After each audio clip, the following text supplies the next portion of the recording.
Something huge is coming to America, and people are finally noticing, and I need to tell you something before we start. The thing people keep saying, that politicians are being made to sign non-disclosure agreements about these projects and cannot tell you what is being built in your county, is not a rumor. It is documented. In Tucson, Amazon and a developer spent nearly 2 years negotiating a $3.6 billion, 290-acre campus behind NDAs, and officials refused to name the company. The county accidentally released documents, and that is how residents learned who it was.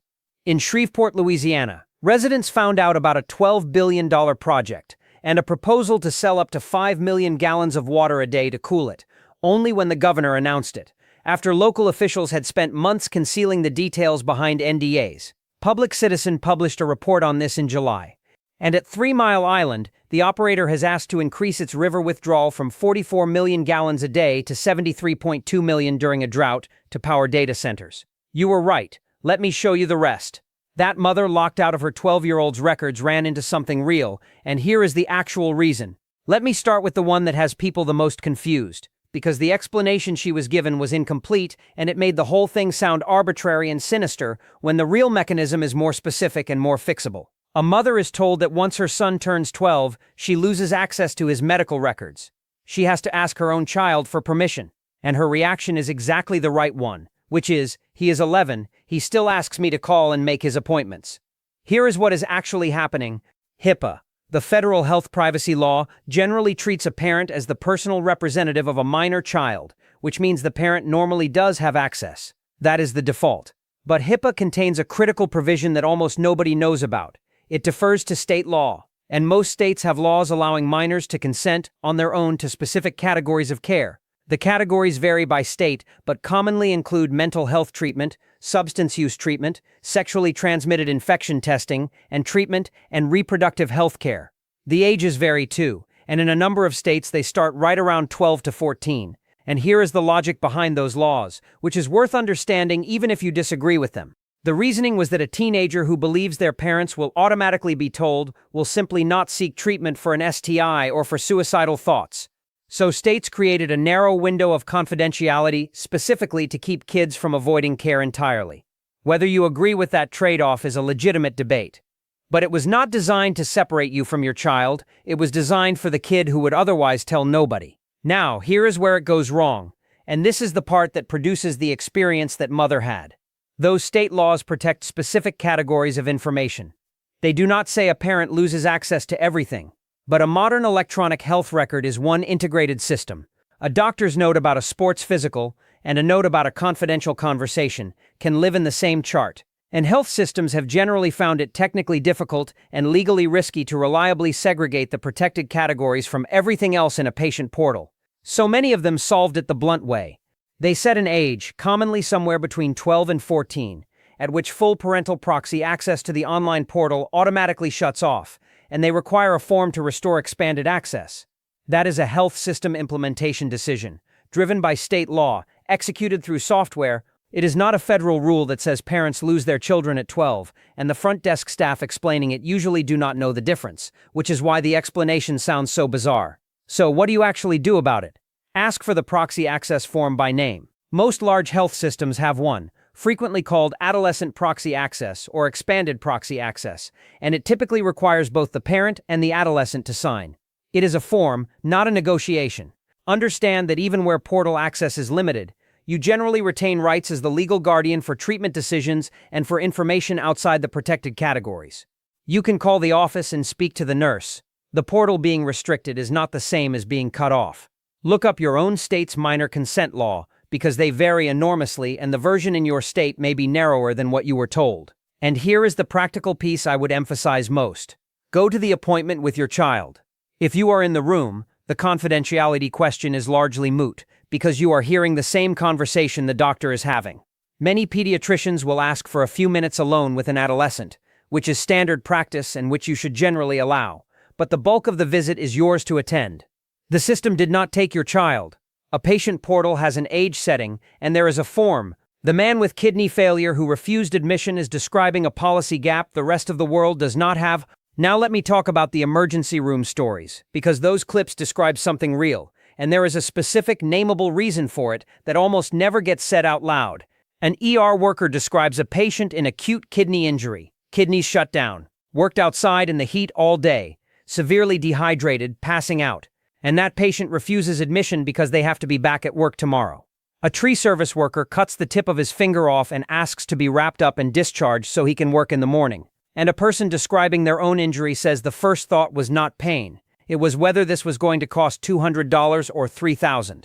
Here is the structural fact underneath all of it.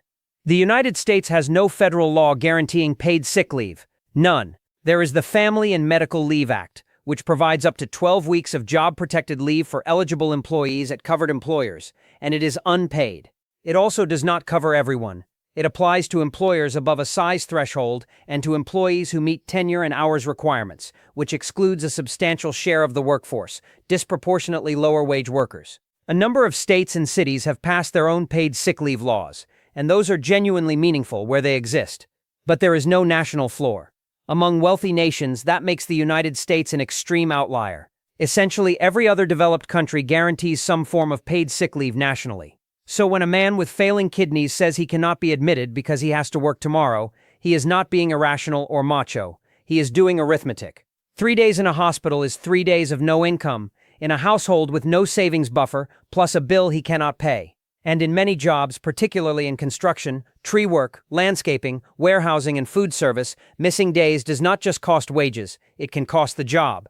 That worker is choosing between his kidneys and his rent, and he chose rent because rent has a due date, and kidneys are a slower emergency. And the second thing in those clips is just as important. Nobody knows what anything costs. You take your child to the emergency room in the middle of the night, and while you are frightened about your child, you are simultaneously calculating whether this will be $10,000, and nobody will tell you, and the bill arrives weeks later. That is not normal in any other consumer transaction in American life, and there has actually been meaningful legal change on it that most people have never used.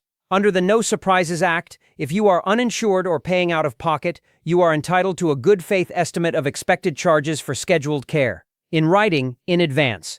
And if the final bill exceeds that estimate by $400 or more, there is a patient-provider dispute resolution process you can use. Separately, federal hospital price transparency rules require hospitals to publish their standard charges, including negotiated rates, in a machine-readable file and in a consumer-friendly display of common services. Those rules exist. Compliance has been uneven, and enforcement has been criticized. But the right is real, and almost nobody exercises it. So practically, for anything scheduled, ask for a good faith estimate in writing before the procedure, and use those words because they trigger a specific obligation. Ask whether the facility fee and the physician fee are separate, because they usually are, and people are blindsided by the second one. Ask whether everyone involved is in your network, especially the anesthesiologist and the radiologist, because those are the classic out-of-network surprises. For emergencies, the No Surprises Act does protect you from balance billing for emergency services and for out-of-network providers at in-network facilities in many circumstances. If you get a bill that looks like balance billing after an emergency, do not just pay it. Call and ask specifically whether it complies with the No Surprises Act. And always ask for an itemized bill, not the summary, the itemized version. Billing error rates in American hospitals are high enough that reviewing the itemized bill is genuinely worth the phone call, and the act of requesting it frequently triggers a review. Public officials really are signing NDAs about what is being built in your county. All right, now the big one. And I want to be very clear that I went into this expecting to find that the claim was exaggerated. It is not. It is documented, it is widespread, and there are named cases. Public Citizen published a report in July of 2026 titled The Secret Data Center Buildout, specifically about the use of non-disclosure agreements in these projects. Here is what it documents. In Tucson, Arizona, which is in a drought-stricken region, Amazon Web Services and a developer called Beal Infrastructure spent nearly 2 years negotiating a $3.6 billion, 290-acre data center campus behind NDAs. The public was kept in the dark about projected water usage and other community impacts. In June of 2025, the Pima County Board of Supervisors approved the sale of 290 acres to the developer. City officials, citing non-disclosure agreements, refused to reveal the identity of the main company that would actually use the facility. And then the county accidentally released some documents. That is how residents found out it was Amazon. In Shreveport, Louisiana, residents learned about a $12 billion investment in Amazon data center campuses spanning multiple parishes, and a proposal to sell up to 5 million gallons of water a day to cool them, only when the governor announced the deal, and only after local officials had spent months concealing the details behind NDAs. And in Memphis, XAI locked government officials behind NDAs concerning its Colossus facility. Residents learned about the project weeks before it began operating. Now let me tell you what these NDAs actually cover, because it is broader than most people assume. According to analysis of the practice, they often cover the identity of the data center's owner and how much water and power the facility will use, which means the two pieces of information a resident would need to evaluate whether the project is good or bad for their community are precisely the pieces that are sealed. One analysis put it plainly: the NDAs make an objective assessment of a project's potential impact on the local community functionally impossible. Now, I want to give you the argument on the other side, because there is one, and you should know it. Compagnie confidentiality is standard in commercial real estate and site selection. If Amazon publicly announces it is considering a specific parcel, the price of that parcel and everything around it goes up immediately. Speculators move in. Competitors learn the company's expansion strategy. Economic development officials will tell you that if their state refuses to sign NDAs, companies will simply go to a state that will, and the jobs and tax base go elsewhere. That is a genuine business rationale, and it is not fabricated. But here is the counter-argument, and I think it wins decisively. There is a difference between a company keeping its own strategy confidential and a company binding an elected public official to secrecy from the people who elected them. A city council member is not a business partner. They are a fiduciary for residents. And when a council member votes on a rezoning or a tax abatement while legally prohibited from telling constituents who the applicant is or how much water they will use, the public hearing becomes theater. The vote happens. The record shows the process was followed, and nobody was actually informed. And people have noticed. Data center expansion has become a defining issue on the campaign trail, with grassroots opposition growing in both red and blue states. State legislators introduced over 300 bills in the first half of 2026 alone to regulate this build-out. Temporary moratoriums are passing at the county, city, and tribal level. Most importantly, New York and Michigan have both passed legislation barring public officials from signing these NDAs. That is the fix. It is simple. It already exists in 2 states, and it is the single most useful thing to ask your own state legislator about. And let me add one more thing about how these deals actually surface, because knowing the pattern lets you spot one in your own county before it is finalized. Watch for the code name. Large site selection projects are routinely referred to in public documents by a placeholder name rather than the actual company. Project Blue, Project Falcon, something generic and forgettable. That is not sinister by itself. It is standard practice in economic development, but it is a reliable indicator that an NDA is in force and that the applicant on the paperwork is not the entity that will ultimately operate the facility. Watch for the LLC with no identifiable principals. Land is frequently acquired through a shell entity specifically, so the purchase does not tip the market or the community. Your county recorder's office maintains deed records, and they are public. If a large agricultural parcel was recently purchased by an entity registered a few months earlier with a registered agent in another state, that tells you something. Watch the consent agenda. This is the part that catches communities most often. City and county governing bodies group routine items onto a consent agenda that gets approved in a single vote with no discussion. Rezonings and abatement approvals sometimes land there. An item that will reshape a county for 30 years can pass in under a minute, legally, in a public meeting, with nobody realizing what just happened. And watch for the timing. These items are frequently scheduled for meetings in December, or in the middle of summer, or as the final item on a long agenda. Again, not necessarily sinister. But the practical effect is that attendance is low, and low attendance is the entire operating condition that makes these deals work. If you want to monitor this in your own county with essentially no effort, sign up for agenda notifications from your county planning commission and your board of supervisors or commissioners. Most have an email list, and almost nobody is on it. You will get an agenda a week before each meeting, and you can scan it in 90 seconds. 3 Mile Island wants 73 million gallons a day, and the valley is in drought. Let me give you the water numbers now, because this is where the abstraction becomes very concrete and where the local opposition is coming from. The nuclear plant formerly known as 3 Mile Island, now renamed the Christopher the 1000th, Crane Clean Energy Center, is being restarted. Unit 1 was shut down in September of 2019 for economic reasons. Constellation Energy has entered an agreement with Microsoft to sell the electricity to power data centers and is aiming for a 2027 restart. The plant is currently permitted to draw a maximum of 44 million gallons of water per day from the Susquehanna River. Constellation has asked the Susquehanna River Basin Commission to increase that permitted maximum to 73.2 million gallons per day. 73 million gallons per day from one river, and the request came while multiple counties in the Susquehanna Valley were experiencing abnormal, moderate, and severe drought conditions. Polling from December found that roughly 70 and 71% of Pennsylvanians were concerned about the amount of water and electricity data centers use, respectively. 70%. That is not a fringe position. That is a supermajority in a politically divided state agreeing on something, and Pennsylvania is not unusual. In Shreveport, the proposal was to sell up to 5 million gallons a day. In Tucson, the concern was that the project might siphon hundreds of millions of gallons a year. Now, I want to be technically fair here, because water use in these facilities is more nuanced than a single number suggests, and I do not want you repeating something that gets picked apart. Not all of that water is consumed. Some cooling systems are once through, meaning water is drawn, used to absorb heat, and returned to the source at a higher temperature. That returned water is not gone. Though warmer discharge has its own ecological consequences and is itself a regulated pollutant. Other systems are evaporative, and in those a much larger share is genuinely consumed, meaning it leaves the local watershed as vapor.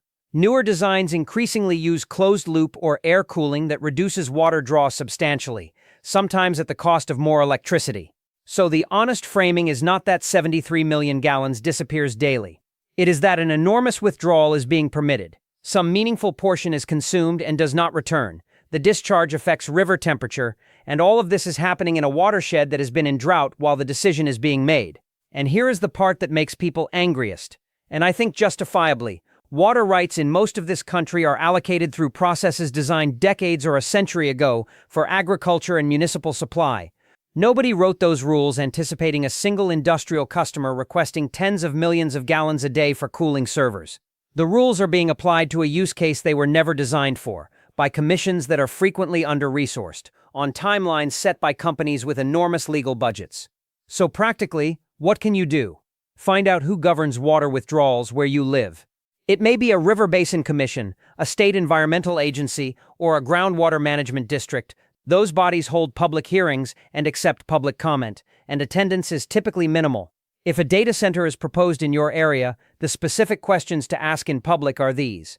How many gallons per day at full build-out? What cooling technology? And what percentage is consumptive versus returned? What happens to the withdrawal during declared drought conditions? And is there an enforceable curtailment provision if the aquifer or river drops below a threshold? That last one is the important one, and it is frequently absent. A permit that allows full withdrawal during a drought emergency is a very different document from one that requires the facility to cut back when residents are being asked to stop watering lawns. They said it involved no public funds, and a month later, a loan guarantee application surfaced. Here is the part of this story that I think deserves far more attention than it has received, because it goes directly to the question people keep asking, which is, who is actually paying for all of this? In September of 2024, when Constellation Energy and Microsoft announced the agreement to restart the 3 Mile Island reactor, they described it as entirely a private agreement and stated that it involves no public funds. The following month, the Washington Post revealed that Constellation had applied to the Department of Energy for a $1.6 billion federal loan guarantee. In November of 2025, the Energy Department loaned $1 billion to Constellation. And in June of 2026, the Energy Department announced $17.5 billion in American nuclear supply chain loans to accelerate the deployment of 10 large-scale commercial nuclear reactors. So the sequence is announced as private with no public funds, then a $1.6 billion federal loan guarantee application, then a $1 billion federal loan, then a $17.5 billion federal lending program for the broader build-out. Now, I want to be careful and precise because loan guarantees are not the same as grants, and I do not want to overstate it. A loan guarantee means the federal government promises to repay a lender if the borrower defaults. If everything goes well, the taxpayer pays nothing, and the government may even collect fees. It is not a check, but it is absolutely not nothing, and here is why. A federal guarantee dramatically lowers the interest rate a project pays because the lender's risk is transferred to the public. That subsidy is worth an enormous amount over the life of a multi-billion-dollar project. And it means the public is carrying the downside risk on a project whose upside accrues to private shareholders. That is the actual structure, and it is a structure that appears over and over in American infrastructure. Profits private, risk public. It is not a conspiracy. It is a policy choice made openly that almost nobody notices because it is expressed in the language of loan guarantees and credit subsidies rather than in dollars handed over. And it directly answers the question in those clips, the one about where all this money is coming from and why the budgets do not seem real. Part of the answer is that a meaningful share of the financing carries public backing, which changes the economics of what is worth building. Now let me connect this to the tax side, because it is the same pattern. Data centers receive substantial state and local tax incentives across the country, frequently including sales tax exemptions on equipment and property tax abatements running many years. The stated justification is jobs and economic development. And the research on whether that materializes is not encouraging. Analysis from Economic Liberties found that instead of sustained employment growth and ancillary economic development, communities can expect few permanent jobs and even fewer knock-on economic effects. That is the crux of it, and it is what the people in those clips are sensing when they say these facilities will not create jobs. A large data center employs a substantial construction workforce for a couple of years, and then, once operating, a permanent staff that is remarkably small relative to the footprint and the capital. Technicians, security, and facilities, not a factory. So a county grants a 20-year property tax abatement on a facility that will provide a few dozen permanent jobs, while the facility draws heavily on water and power infrastructure that everyone else pays to maintain. Which brings me to the mechanism almost nobody explains, and it is the one that will show up on your bill. Here is the trap that puts this on your electric bill, even if the plant is nowhere near you. This is the piece I most want you to understand. Because it is technical, it is almost never explained to ordinary people, and it determines whether you personally pay for this. Analysis from the Lincoln Institute of Land Policy laid out two problems with how the costs and benefits of these facilities are distributed, and once you see them, you cannot unsee them. Problem 1. The tax revenues from a new data center benefit only the host community, but the entire electric service area must pay for the associated infrastructure. Think about what that means. A data center lands in one county. That county collects whatever property tax remains after abatements. But the transmission lines, substations, and generation capacity built to serve it are paid for through the utility's rate base, which is spread across every ratepayer in the service territory. So a family 4 counties away, who will never see a dollar of that county's tax revenue, pays a share of the infrastructure through their monthly bill. That is not a loophole. That is how utility rate-making has always worked, and it worked fine when new load was distributed and gradual. It breaks when a single customer arrives requesting the power consumption of a small city. Problem 2, and this is the one that should genuinely worry you. If a utility makes an enormous infrastructure investment and the data center later closes or needs far less electricity than projected, it is the ratepayers who foot the bill, not the data center. That is called stranded cost. The utility built a 30 or 40-year asset. The data center's technology cycle is far shorter than that. And the people in those clips asking what happens when these computers go obsolete and the buildings are half empty in 15 years are asking exactly the right question, because the answer is that the transmission lines still have to be paid for, and the only customers left to pay for them are households. And there is a third wrinkle that is genuinely perverse. When a tech company secures its own power directly, as Microsoft did with a 20-year agreement to buy energy straight from 3 Mile Island, that sounds like it takes them off the grid and off your bill. It does not. As one analyst put it, these data centers are still going to use transmission lines and all those grid assets, but if they are not buying the electricity from the utility, they are not paying for all that infrastructure through their rate bills. So the facility uses the shared grid and contributes less to maintaining it, which shifts more of the fixed cost onto everybody else. Now, is there a fix? Yes, and it is specific and it is winnable, and I mentioned a version of it in another context. It is called a large load tariff. It means the utility regulator creates a separate rate class for very large customers, with 3 features. The large customer pays the costs it causes rather than socializing them. It commits financially for a long enough term to cover the asset life. So the ratepayers are not left holding a stranded investment, and there are explicit protections against cost shifting to residential customers. Some states have already adopted versions of this, many have not. So here is the single most valuable thing you can do about your electric bill in the next year, and it takes one evening. Find out whether your state Public Utility Commission has an open proceeding on large load or data center rate design. Most do right now, because this is the dominant issue in utility regulation.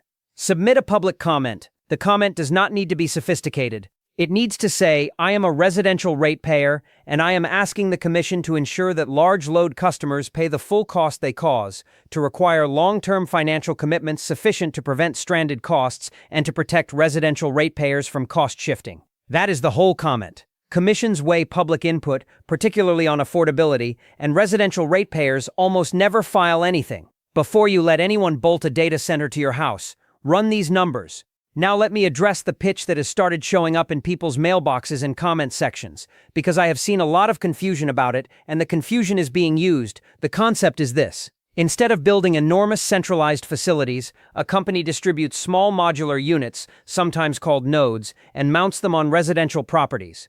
The unit is roughly the size of a couple of air conditioning condensers. It sits on the side of your house.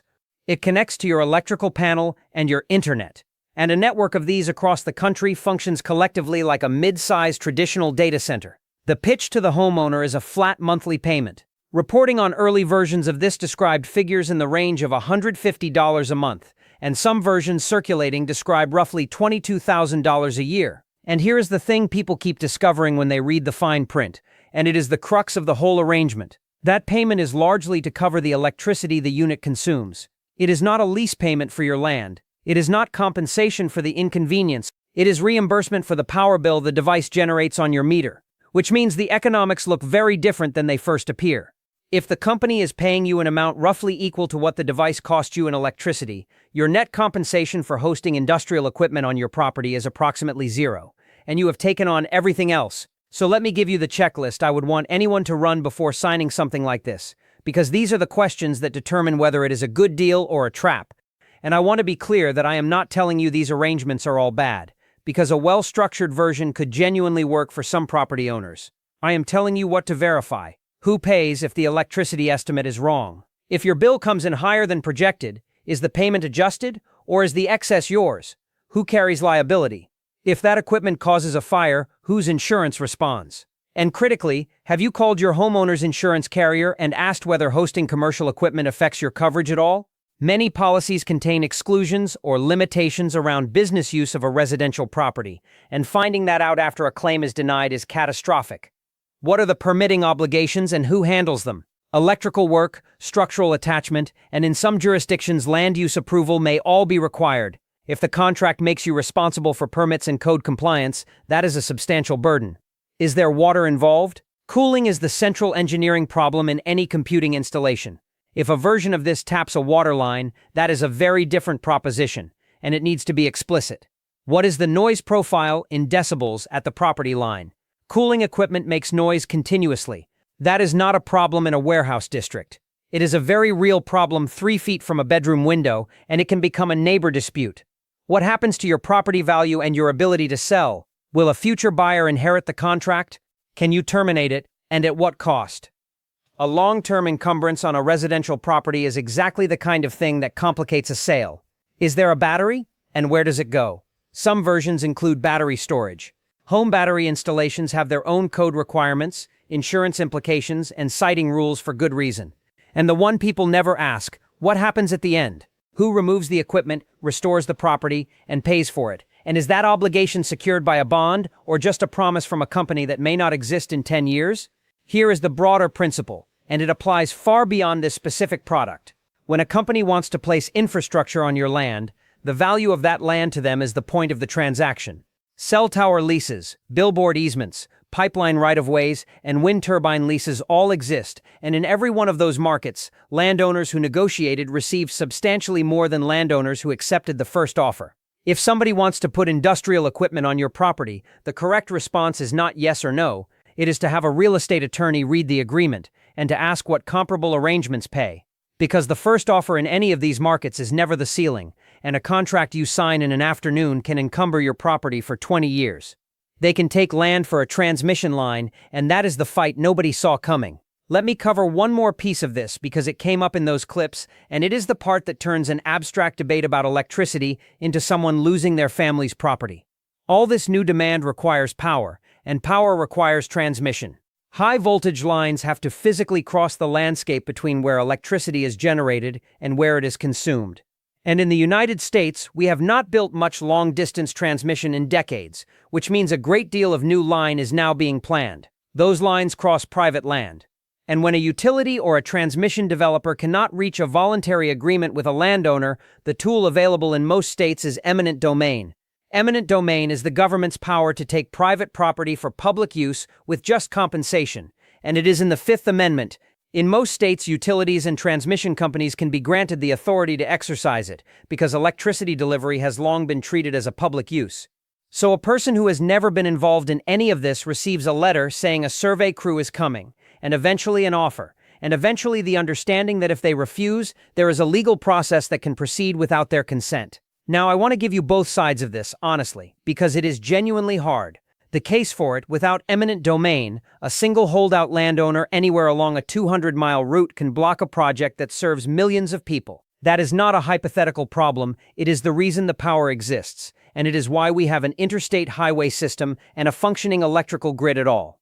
Reasonable people support it in principle. The case against in this specific moment, the historical justification for treating transmission as a public use was that everyone benefits from a reliable grid. When a line is being built substantially to serve a handful of private industrial customers, and when the tax benefits flow to one county while the land is taken in another, the public use argument gets considerably thinner. And the landowner losing an easement across land their family has held for generations is not compensated for what it meant to them, only for market value. So, what do you do if this arrives at your door? First, understand that the initial offer is an offer, not a determination. In eminent domain proceedings, the compensation amount is frequently negotiable and frequently litigated, and landowners who obtain independent appraisals routinely recover more than those who accept the first number. Second, get an attorney who specifically practices eminent domain. This is a specialty. A general practice lawyer is not the right fit. Many eminent domain attorneys work on contingency against the increase they obtain, which means the cost structure is more accessible than people assume. Third, understand what is actually being taken. Most transmission projects seek an easement rather than a fee purchase, meaning you still own the land and pay taxes on it, but with restrictions on use, the specific terms of that easement matter enormously. With what you can build, whether you can farm under it, vegetation management rights, and access rights for maintenance crews. Those terms are negotiable, and the standard form always favors the utility. Fourth, look for damages beyond the easement strip itself. If a line bisects a property and renders a portion unusable or reduces the value of the remainder, that is generally compensable as severance damages, and it is frequently underweighted in initial offers. Fifth, participate in the siting proceeding early. Routes are determined in state regulatory proceedings before any offer letter goes out. That is the point at which a route can still be moved. By the time you receive a letter, most of the decisions have been made. And sixth, talk to your neighbors along the route, because landowners who organize collectively achieve dramatically better outcomes than landowners who negotiate individually. This is well established in every takings context. A single property owner is a nuisance.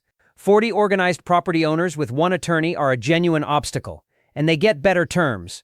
That is the pattern in every single thing in this video, and I want you to notice it. The county hearing, the utility commission comment, the water board, the eminent domain route proceeding. In every case, the decision is made early, in public, in a nearly empty room, and by the time most people learn about it, the leverage is gone. Tucson actually stopped one, and over 300 bills are moving right now.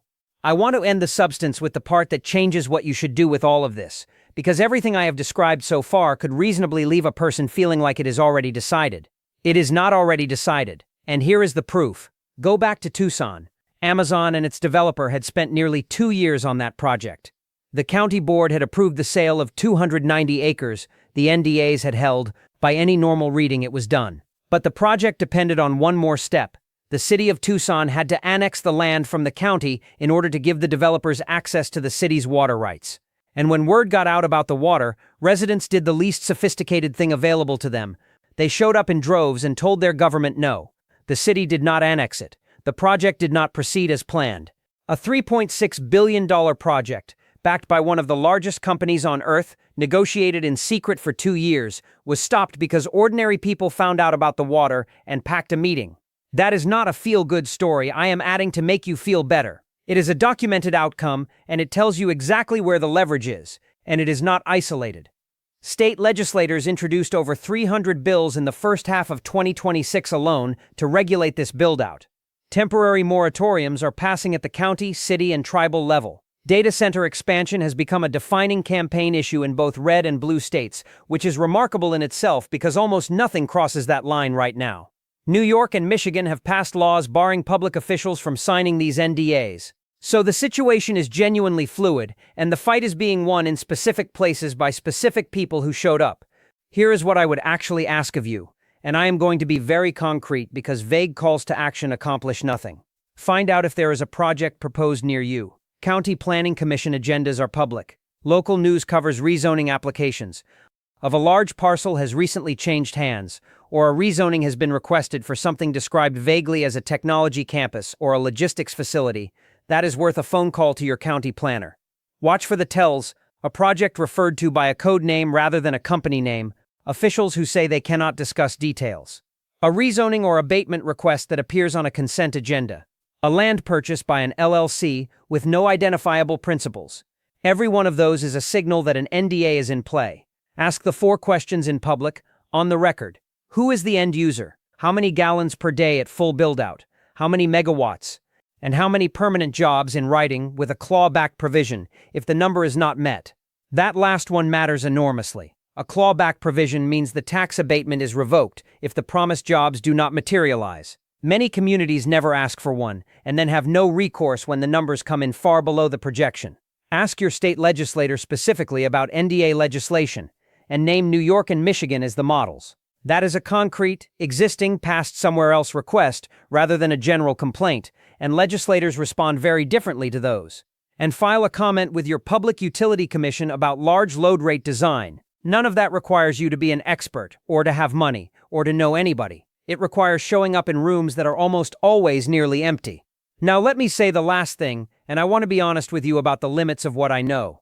Some of what people are speculating about in these conversations, the theories about underground facilities and hidden purposes, I cannot confirm, and neither can anyone else who has actually looked. What I can tell you is that the documented reality is startling enough on its own, and that the documented reality has an address, a permit number, and a public hearing date. The secrecy is real. The NDAs are real. The water numbers are real. The public financing is real. The stranded cost risk is real.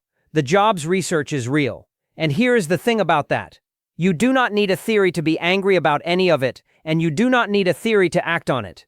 Every single item I just listed can be verified in an afternoon and challenged in a meeting.